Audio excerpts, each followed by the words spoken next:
सालों पहले परियों की नगरी में लाल परी रहती थी।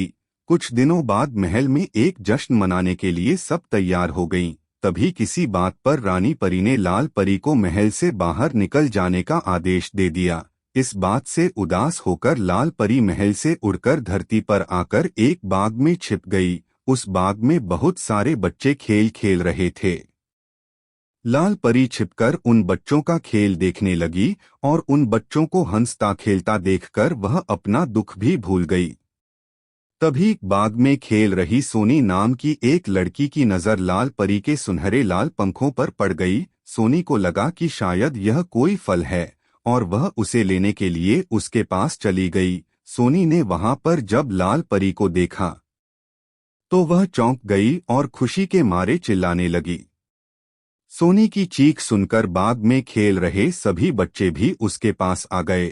सुंदर लाल परी ने लाल रंग के कपड़े पहने हुए थे, उसके पंख भी लाल थे और उसने चमकता हुआ लाल रंग का सिर पर ताज भी पहना हुआ था।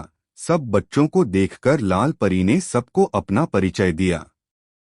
यह सुनते ही सारे बच्चे खुश हो गए और उछल कूद करने लगे।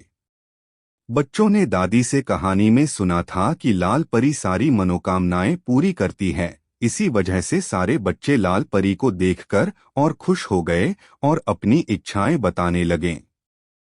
तभी चिंटू की इच्छा सुनने के बाद लाल परी ने अपनी छड़ी घुमाई और चिंटू हवा की सैर करके वापस जमीन पर आ गया।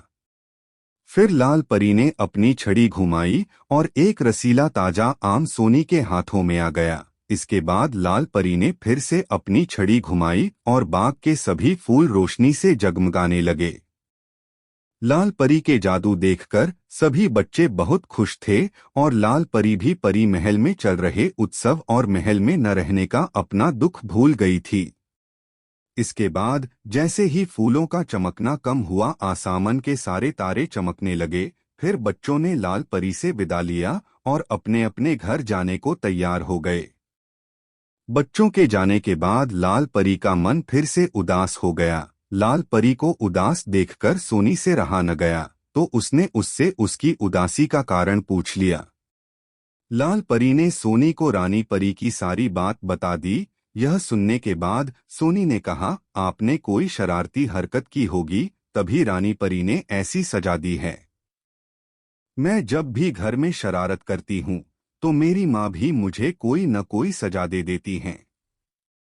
सफाई देते हुए लाल परी ने कहा, नहीं, मैंने कोई शरारत नहीं की थी। लाल परी की सफाई सुनकर मुस्कुराते हुए सोनी ने फिर से कहा, कुछ तो शरारत की ही होगी। इतना सुनते ही लाल परी ने अपनी छड़ी और नजरें सोनी से चुरा लीं। नजरें नीची करते हुए लाल परी ने कहा, हाँ, मैंने एक शरारत की थी। नोटू बौना सीढ़ी पर खड़ा होकर परी महल के सबसे ऊंची घड़ी की सफाई कर रहा था। मैंने सीढ़ी को हिला दिया था। डर के मारे वह घड़ी की सुई पकड़कर उसी पर लटक गया और परी महल के सबसे बड़ी घड़ी की सुई टूट गई। उस घड़ी की सुई टूटने के कारण घड़ी रुक गई और परी लोक में सब रुक गया था। इसके बाद रानी परी ने अपनी जादू से सब कुछ ठीक किया और इसी वजह से गुस्सा होकर उन्होंने मुझे महल के बाहर भेज दिया, जबकि इसमें मेरी कोई गलती नहीं, सारी गलती नोटू बौने की थी। लाल परी की बात सुनकर सोनी ने कहा, मेरी माँ कहती हैं कि अगर हम अनजान होकर कोई गलती करते हैं तो उसके लिए माफ किया जा सकता है, लेकिन अगर जानबूझकर कोई गलती की जाए तो उसके लिए सजा देनी चाहिए। तो अब आप ये बताओ कि क्या आपने उस सीढ़ी को जानबूझकर हिलाया था या गलती से? लाल परी ने बहुत ही धीमी आवाज में कहा, जानबूझकर। क्या अगर मैं अब रानी परी से अपनी इस गलती के लिए माफी मांगू तो क्या वो मुझे माफ करेंगी? सोनी ने कहा, हाँ बिल्कुल। मेरी माँ ने यह भी बताया है कि अगर कोई कार्य सच्चे मन से किया जाए तो वह जरूर सफल होता है। इसके बाद लाल परी ने सोनी से कहा कि वह उसकी तरफ से उसकी माँ को धन्यवाद दे और अपनी जादुई छड़ी घुमाकर अगले ही पल में सोनी को उसके घर पहुंचा दिया। सोनी की माँ के विचारों को सुनने के बाद लाल परी ने अपने में ठान लिया कि अब वह परी लोक की सबसे अच्छी परी बनेगी।